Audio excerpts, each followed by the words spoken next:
首当其冲的是资深艺人黄安，他曾以一首歌《新鸳鸯蝴蝶梦》在90年代走红，后来却热衷扮演反台独斗士，天天在微博检举台湾艺人的不当言行。黄安常年定居中国，把自己包装成爱国义士，逢人便喊要支持统一，反对台独。举凡哪个台湾年轻艺人多说了台湾2字，他都眼明手快的在微博开闸。2015年时，他曾向中国国台办举报一名台湾网友在脸书发表赚大陆人的钱支持台独的言论，竟获得国台办公开感谢，赞扬他立场鲜明。这番操作似乎给了黄安极大信心，自此之后他变本加厉，仿佛艺人就能当两岸政治仲裁者。黄安最臭名昭著的战果莫过于2016年年初炮制的周子瑜事件。当时年仅16岁，在韩国出道的台湾少女偶像周子瑜在韩国综艺节目上挥舞了一下青天白日满地红国旗，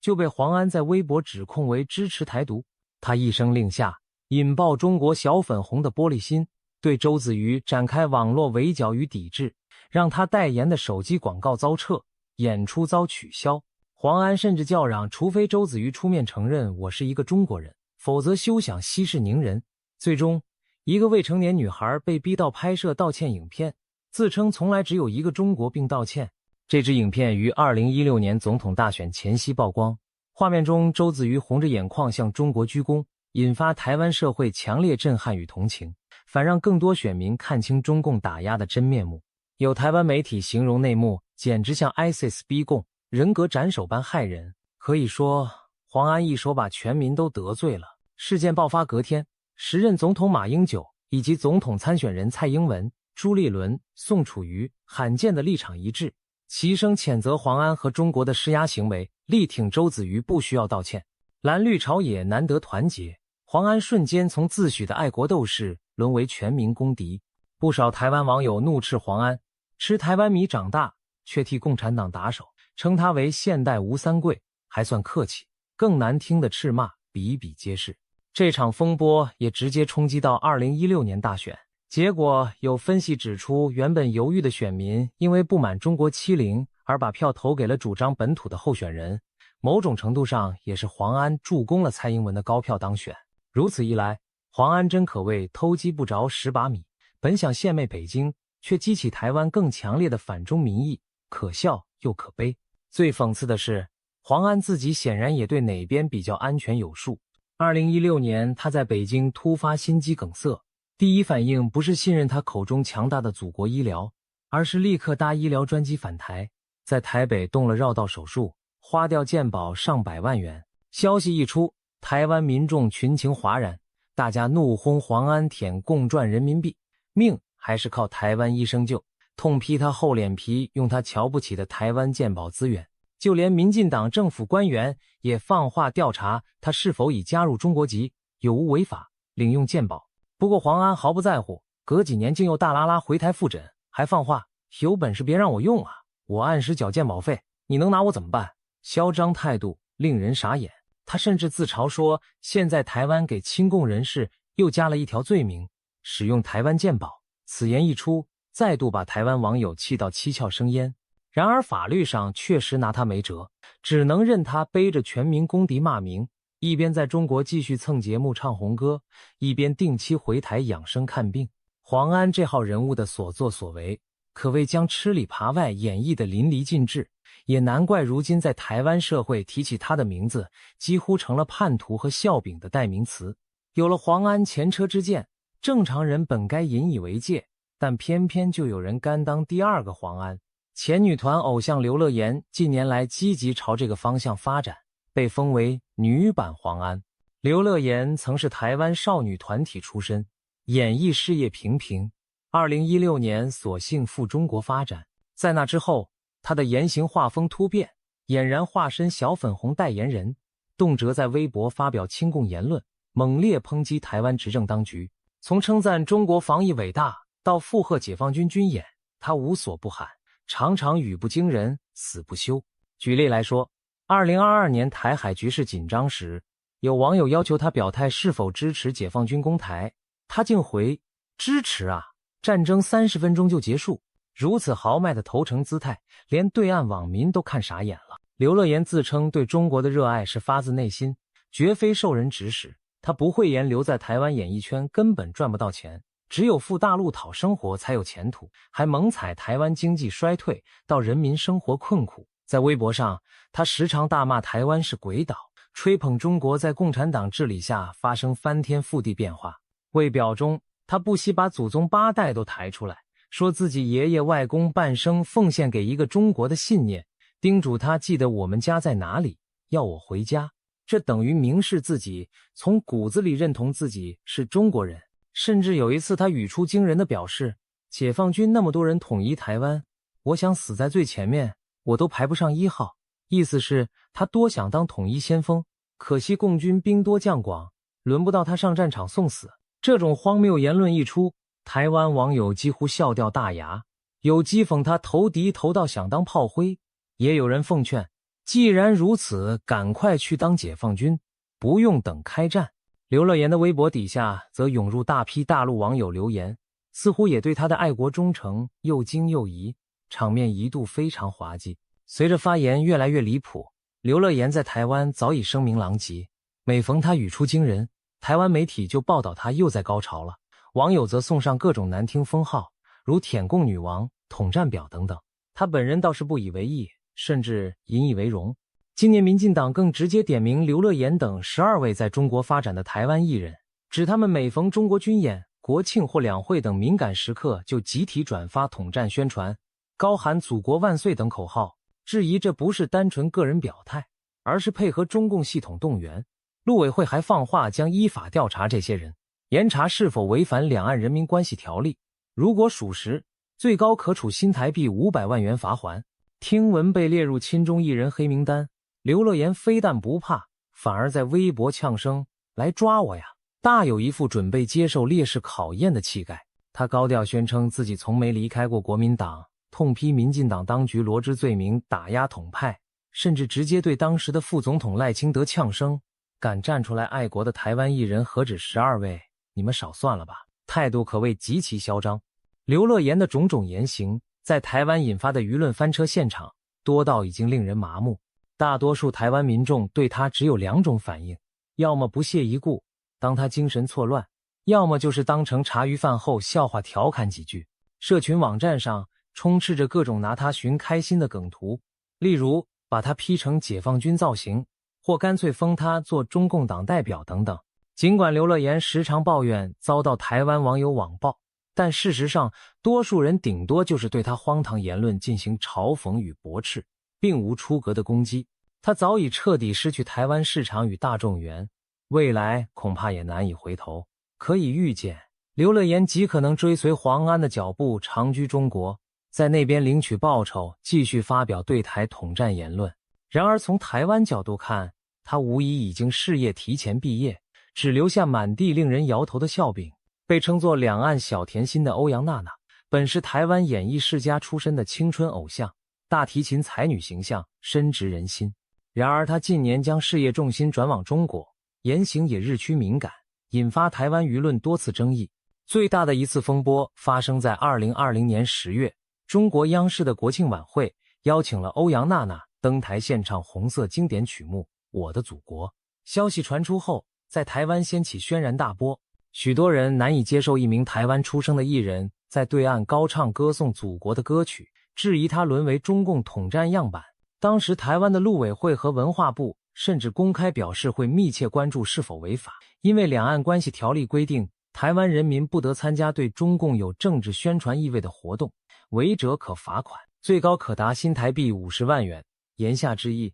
若认定欧阳娜娜这样的演出涉及统战宣传，将考虑对她开罚。消息一出，各界议论纷纷，支持者认为欧阳娜娜只是去表演一首歌，不应无限上纲，反对者则认为此时两岸关系紧张，她跑去唱《我的祖国》实在极不妥当。连蓝绿阵营内部都出现不同声音，国民党立委陈玉珍替欧阳娜娜缓颊，表示唱这首歌不代表他认同祖国就是中华人民共和国，政府不该动不动恐吓人民。反观民进党立委于天，他本人也是艺人出身，则直言时机敏感，你本身就是台湾人，现在最忌讳去那边表演，认为欧阳娜娜此举违背身为台湾人的伦理。一时间众说纷纭，但可以确定的是，大多数台湾民众对此相当反感。一个常见的疑问是，娜娜你的祖国到底在哪里？许多人在社群上直呼失望，觉得她年纪轻轻就选边站队，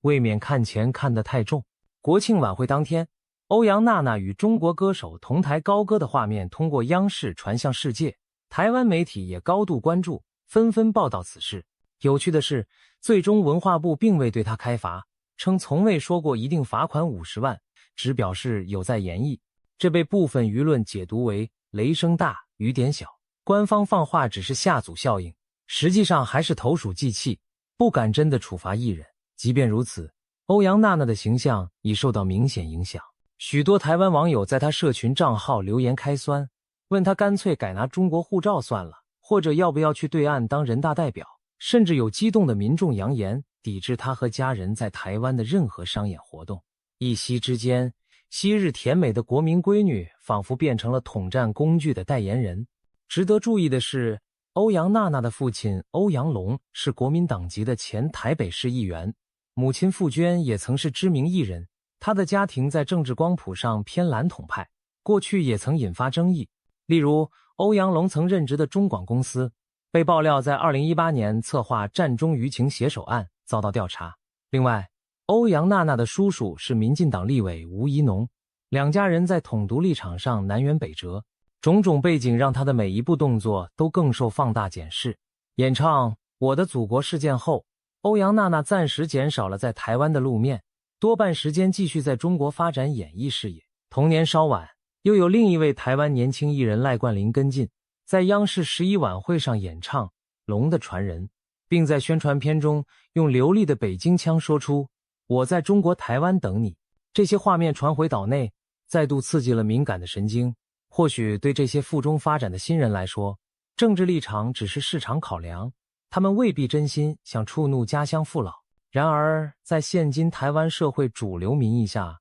哪怕只是唱一首红歌，都可能烫伤自己的形象。欧阳娜娜的例子无疑给所有台湾演艺人员上了一堂课。当你高调歌颂祖国，别忘了这边的祖国同胞也在看，且他们未必买账。有时候，亲共风波不一定来自明确的政治宣示，而可能是一句无心之诗。甜美教主杨丞琳就亲身体会了什么叫祸从口出。2023年，一段他上中国综艺节目的言论在网络疯传，杨丞琳竟说在台湾吃海鲜是奢侈的。此话一出，台湾观众简直不敢相信自己的耳朵。台湾四面环海，渔产丰富，怎会吃海鲜是奢侈？很快的，大批网友涌入杨丞琳的脸书、IG 留言开炮，怒批他为了讨好中国观众不惜贬低家乡。有粉丝幻灭地表示，连你也开始胡说八道了吗？也有人呛他以后别回台湾吃虱目鱼粥了。总之，一时间群情激愤，杨丞琳成了众矢之的。这起海鲜之乱的起因，其实是杨丞琳当时在节目上和嘉宾聊到美食话题，他或许是一时大意，脱口而出说台湾海鲜价格高昂，平日不常吃，对比之下大陆海鲜又便宜又大碗，让他大开眼界。这一番言论听在陆方观众耳里，可能觉得他是在夸中国物产丰饶，但传回台湾立刻被解读为为五斗米折腰，故意拍陆方马屁踩自己人。因为在台湾现实生活中，海产并非什么奢侈品，夜市里几十元的新鲜河仔兼人人吃得起，怎轮得到杨丞琳来大放厥词？许多网友质疑他为求在中国发展，不惜迎合对岸刻板宣传台湾贫穷落后的论调，实在太失格。事件延烧之下，连台湾政府部门的小编都出来凑热闹。内政部的官方脸书发了一则贴文，只写短短一句，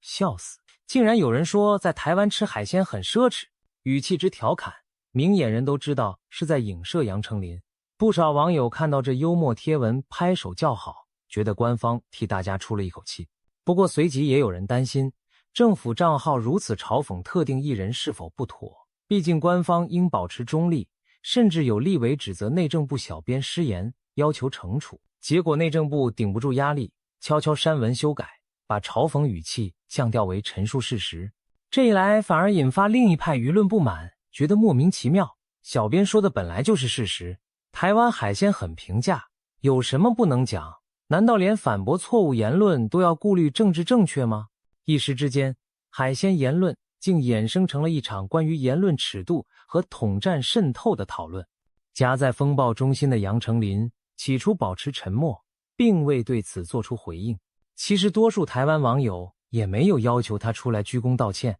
大部分人顶多就是针对台湾人吃不起海鲜这种荒谬说法加以吐槽而已。随着事件温度渐渐降低，不少理性声音出现，提醒大家杨丞琳的发言或许只是无心之失，不必上纲到亲共卖台的人格谩骂。有媒体指出，中共对台统战一贯喜欢挑一些台湾艺人、商人来唱衰台湾，用中国好棒棒、台湾又穷又糟糕的说辞来进行认知作战。杨丞琳一席话恰好被拿去大做文章，中国官媒乐于转载，以印证他们营造的台湾民不聊生、需要祖国拯救叙事。从这角度看，他算是无意间踩中地雷，成了统战素材的一部分。对此，我们固然要提高警觉，但也不用把所有责任都怪在他一人身上。经过这次教训后，杨丞琳日后在公开场合想必会更加小心措辞。而这场闹剧也再次说明，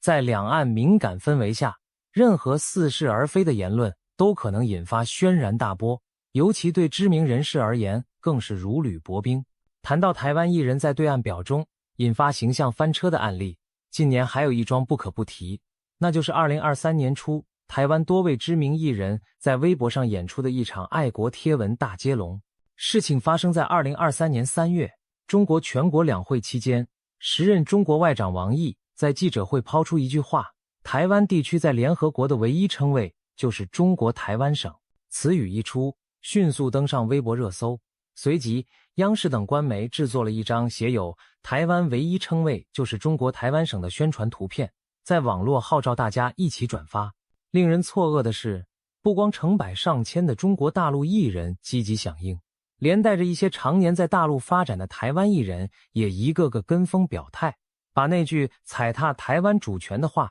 转发到自己的微博版面上。当中第一位跳出来附和的台湾艺人，正是有甜姐之称的前主播侯佩岑。他不仅转发央视贴文，还加注文字强调，这是台湾唯一的称谓，中国台湾省，台湾从来不是一个国家，过去不是，今后更绝无可能。语气之斩钉截铁，仿佛生怕别人不晓得他的忠诚。侯佩岑此举简直在台湾社群丢下震撼弹。消息曝光后，大批台湾网友群情激愤，纷纷涌入他的相关报道和社交账号留言开骂。有人讥讽，为了钱真的什么都做得出来，也有人怒批，吃里扒外说的就是你这种人。还有网友酸溜溜地写道，人民币真香啊，快滚吧不送。更有甚者，许多人建议侯佩岑干脆放弃台湾健保，直接移民中国去算了。可见在网友眼中，侯佩岑这种行为已完全丧失作为台湾人的基本情感，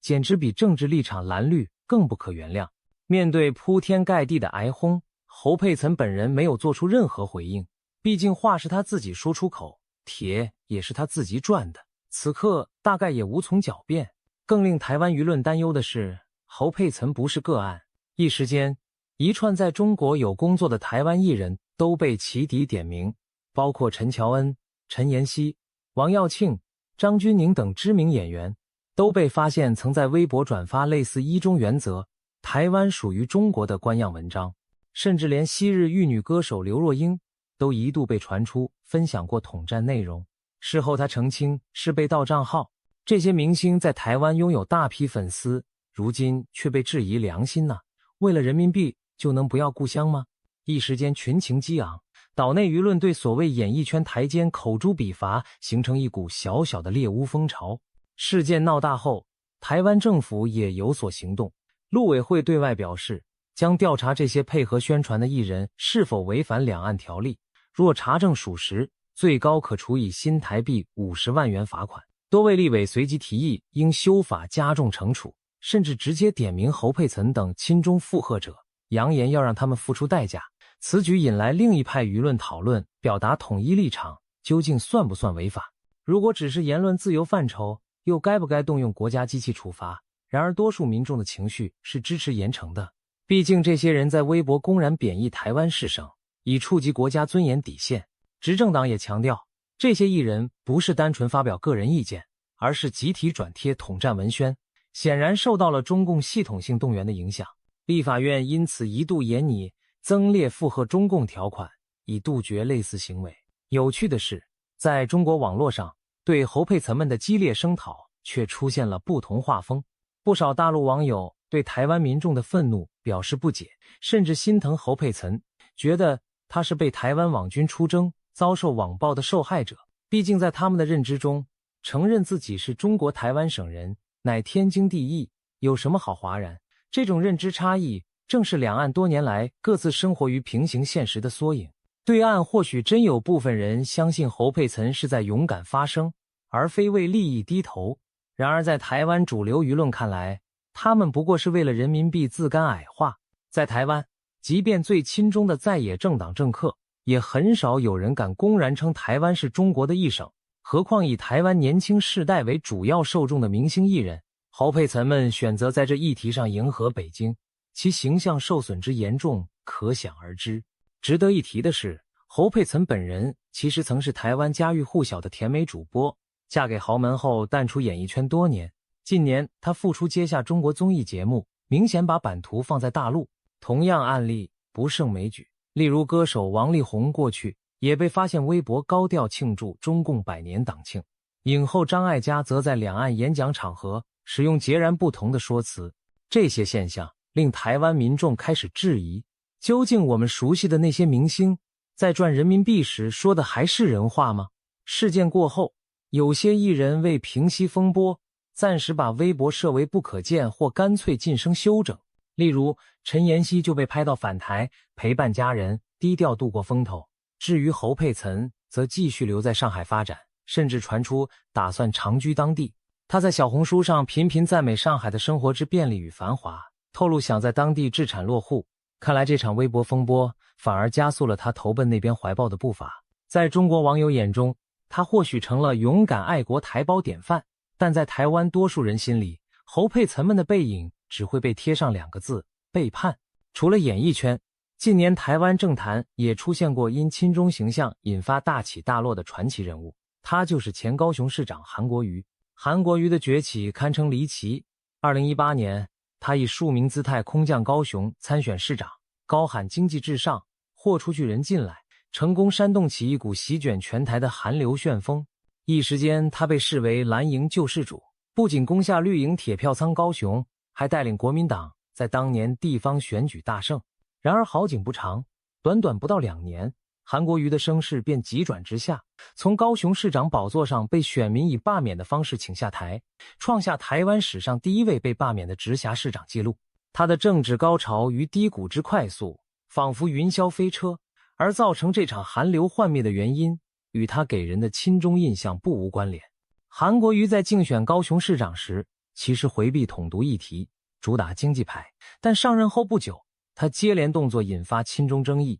首先是2019年3月，韩国瑜跑去香港中联办拜会，被批评有失格调。接着他访问厦门、深圳等地，大谈要把高雄农产品卖去大陆，签了不少意向书，引来支持者欢呼，反对者则质疑其中是否有政治交换。更令人深疑的是，同年他受邀赴美国访问时，在洛杉矶曾语出惊人，表示如果1国2制对高雄有利，他会第一个支持。虽然事后他澄清被断章取义，但仍引发轩然大波。还有他上任未满半年便宣布参选总统，更让高雄选民觉得被背弃。一连串操作下来，韩国瑜在南台湾年轻人心中的形象从庶民英雄迅速崩坏成草草市长、卖台嫌疑人。2020年初总统大选，韩国瑜代表国民党对上寻求连任的蔡英文，恰逢此时香港爆发反送中运动，中共强推1国2制在港大失民心，台湾民意也普遍对中共戒心骤增。韩国瑜先前的一些亲中言行记录，像赴中联办、称颂习近平定于一尊、不反对签和平协议等等，全都成了他的致命伤。蔡英文阵营紧抓亡国感做文章，把投给韩国瑜描绘成可能让台湾走向1国2制的危险选择。一时间，反中保台氛围高涨，韩国瑜阵营节节败退，最终蔡英文以创纪录高票赢得连任，韩国瑜则输掉了高雄市超过30%选民的支持。更惨的是，大选败北后，高雄市民对韩国瑜的怨气并未消散，许多人认为他既无心市政又失德在先，因此在同年6月举行的罢免投票中，有高达93万票赞成将韩国瑜免职，比他当选时拿的票还多。韩国瑜成为台湾史上首位被罢免的直辖市长，任期仅500多天。从英雄到票王，再到被赶下台，韩国瑜的沉浮让人不禁唏嘘，而其中的象征意义在于，台湾民众最终还是对一个疑似亲中、立场摇摆的政治人物亮出了红牌。韩国瑜一开始以草根魅力虏获人心，但当他的种种失言争议累积，包括酒后失态、嘲讽对手、消费庶民等，加上他与亲中媒体走太近，他接受望中媒体力捧，也上过中天电视大放厥词，逐渐令知识蓝与中间选民却步。在反送中浪潮和台湾主体意识抬头的大背景下，他模糊的两岸论述被放大检视。很多中间选民担忧，一旦让他掌权，台湾可能会向中国靠拢，甚至被渗透。这种亡国忧惧感成了压垮韩流的最后一根稻草。有人戏称，韩国瑜最后倒在一碗芒果干之下，因为民进党成功炒热了亡国感，让选民用选票惩罚了亲中路线。韩国瑜的翻车教训也让国民党警觉到，在台湾民主社会里，过于亲中可能随时引火自焚。罢免韩国瑜成功当晚，高雄街头有年轻人挥舞着毛巾高喊“我高雄，我骄傲”，仿佛宣示着民意的胜利。有评论指出，高雄人用民主机制夺回主动权，让政治人物不敢再轻忽民意。毕竟高雄长期被视为政客们的踏脚石。韩国瑜罢免案的成功传递出选民的怒吼，谁再敢把选民当棋子，就准备付出代价吧。而在这代价背后，一定程度上也是对亲中路线的否定。毕竟韩国瑜被贴上的卖台标签，正是他大意失荆州的导火索之一。如今几年过去，韩国瑜在深蓝族群中依然拥有死忠支持，但要回到当年声势恐怕不易。他的故事告诉所有政治人物，民意如水，亲中或亲共言行一旦越界，再大的韩流也会瞬间退潮。若说韩国瑜的亲中形象还属模糊，国民党籍不分区立委吴思怀的亲共争议则是铁板钉钉，历历在目。吴思怀是退役中将，曾任陆军副司令，然而他在军旅生涯末期及退役后的所作所为，让许多台湾人民对他的忠诚产生问号。事情要从2016年说起。当年11月，吴思怀受邀赴中国北京参加所谓黄埔军校同学会活动，在人民大会堂里，他和一众退役将领坐在台下，听中共中央总书记习近平训话。更惊人的是，当现场奏响中华人民共和国国歌《义勇军进行曲》时，吴思怀居然起立致敬，神情肃穆。这一幕被媒体拍下后传回台湾，舆论哗然。退役将领跑到过去的敌国礼仪性听训也就罢了，竟还对着别国国歌起立行礼。许多人直斥这是丧权辱国，对军人尊严是莫大的讽刺。当过中华民国军人的人，最后为他国军歌起立，这画面实在太刺眼。吴思怀当时替自己辩解说，他那只是国际礼仪，出于尊重主人家的安排。然而台湾社会并不买账，有人酸他干脆直接去领解放军退休俸好了，也有人问他唱中共国歌时那么起劲，可曾想过中共可曾尊重过我们的国歌国旗？总之，他彻底踩爆台湾人民敏感的神经。受到舆论压力，国防部和退辅会也对吴思怀等附中参加统战活动的退将展开调查。后来在2019年底，立法院修法，通过增订俗称吴思怀条款的规定，严禁退役将领参加中国政治性活动，若有妨害国家尊严的行为，最重可剥夺终身俸。可以说，吴思怀用自己的名字留下了一条耻辱的法律记录。然而更加戏剧化的是，吴思怀居然在2020年初以国民党不分区立委身份重返政坛，这是国民党提名决策惹出的争议。该党将他列入安全名单，引发社会哗然，连自家支持者都有异议。毕竟他的形象实在太贴近平日台湾人心中所痛恨的亲共退将形象。一时间，吴思怀成了民进党猛攻的火把。竞选期间，各种造势场合都能听到绿营抨击票投某党，将帅吴思怀，意指国民党把这种人送进国会很危险。国民党内部也为此大伤脑筋，有人要求他退选，以免拖累整体选情，但吴思怀死守不退。结果大选中，国民党不分区票勉强过关，他顺利当上立委，却继续成为朝野攻防焦点。只要牵涉到两岸或国防议题，民进党立委必定拿吴思怀的往事冷嘲热讽。例如当立法院讨论国军忠诚教育时，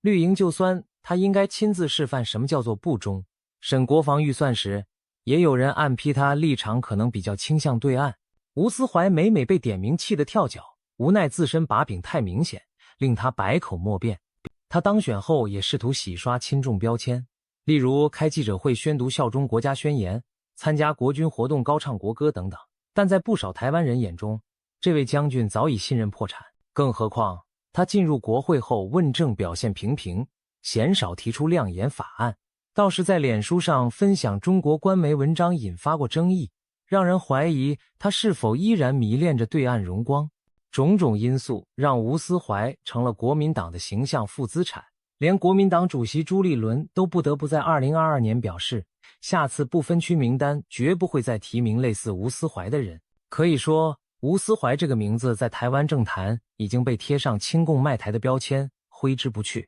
他的案例警示着那些退伍军人，若为了一时荣耀跑去对岸唱和，到头来可能落得军誉尽丧、一声骂名的下场。毕竟身为保家卫国的军官，却对敌国军歌起立致敬，这样的行为，台湾人民永远不会健忘。在2019年香港反送中抗争期间，支持民主自由几乎是台湾社会的普遍共识。然而也有少数亲中人士唱反调，引发众怒。其中最具争议的莫过于现任国民党不分区立委叶玉兰。叶玉兰是警察大学退休教授，自诩为警界代言人。2019年，他被列入国民党不分区立委名单时，曾公开发表言论，力挺香港警方的执法，痛斥香港年轻抗争者是暴民。他甚至赞扬港警迅速恢复香港秩序，何错之有，将责任全推给所谓港府失能和暴力示威者。这番言论一传回台湾，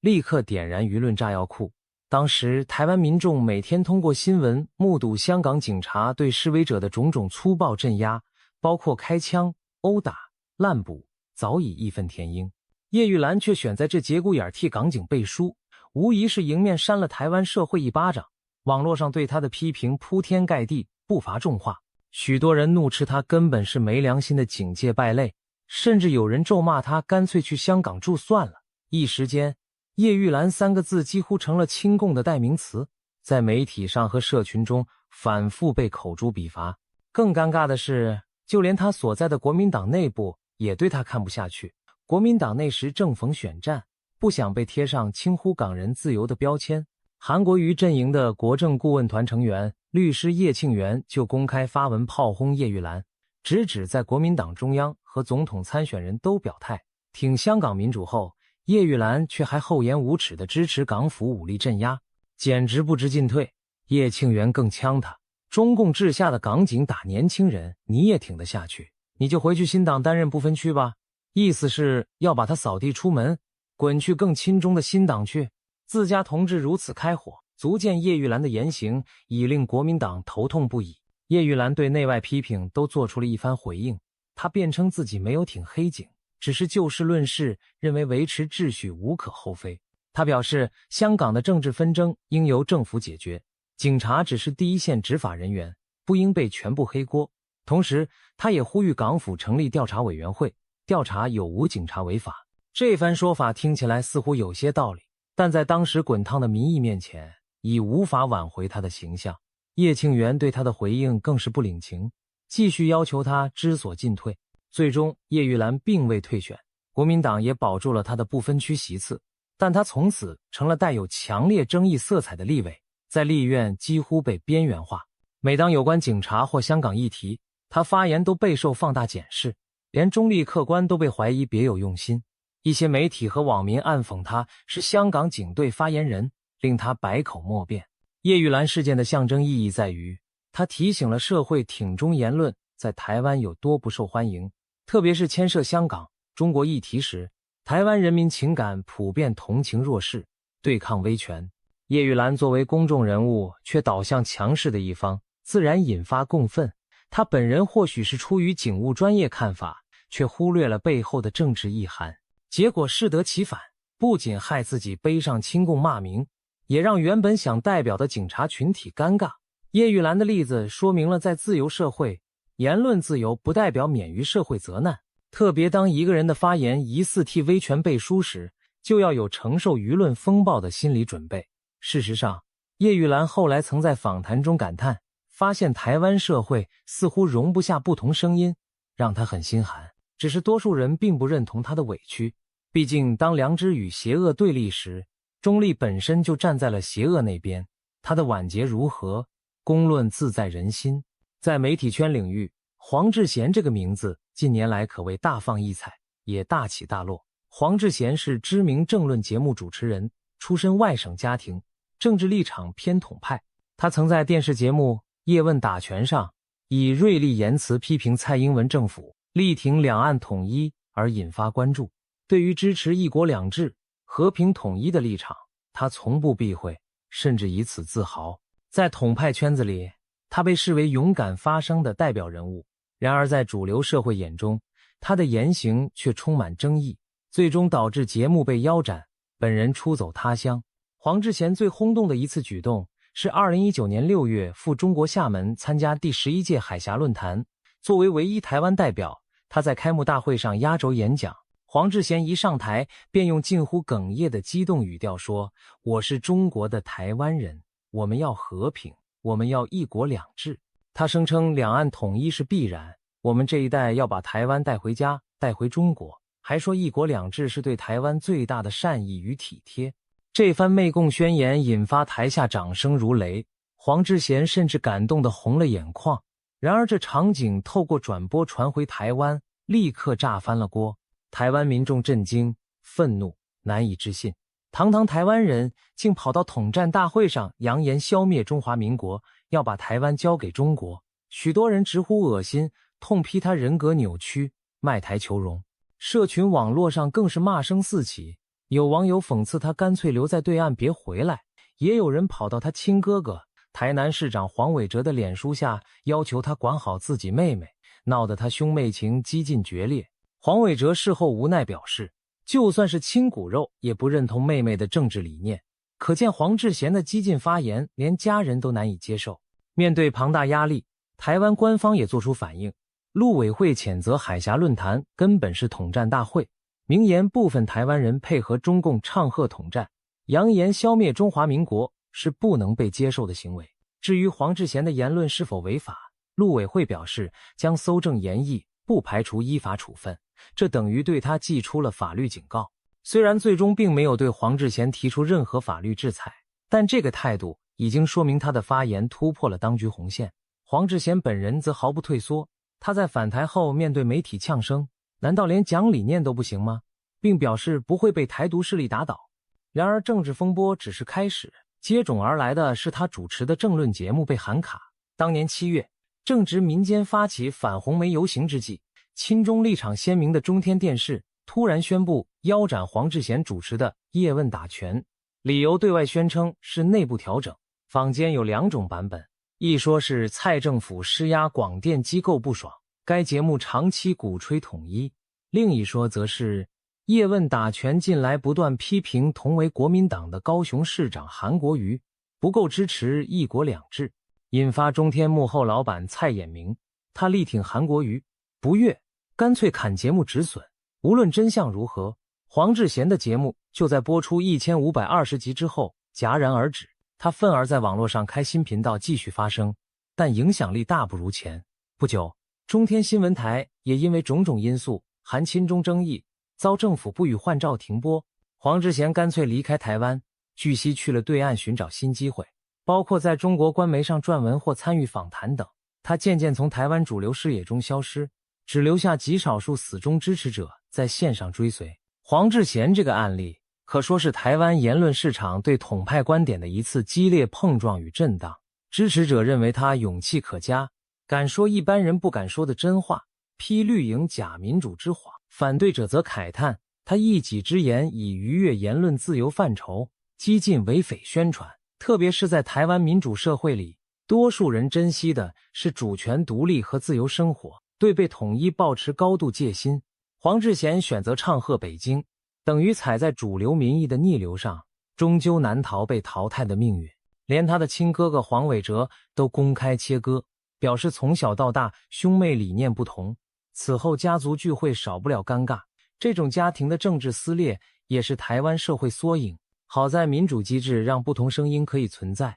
但社会支持度决定了谁能站得久。黄志贤的离场代表统派言论在台湾仍属弱势边缘，至少眼下多数台湾观众并不买单一国两制的说辞。黄志贤或许不服气，但他的故事告诉我们，纵使有媒体话语权，如果罔顾民意逆流而行，最终可能只落得孤掌难鸣的下场。纵观上述种种案例，从演艺名人到政治人物，无一不是在公开场合表现出亲中或亲共倾向后，遭遇舆论强烈反弹，形象受挫，甚至断送前程。在民主开放的台湾社会，主流民意对中国共产党政权普遍抱持警惕甚至反感态度。任何来自台湾自己的知名人士，若被视为站在对岸那一边，往往引起群起挞伐，程度之猛烈，绝不亚于面对外敌。这既反映了台湾人强烈的主体意识和民主价值观，也道出了在两岸对立现状下，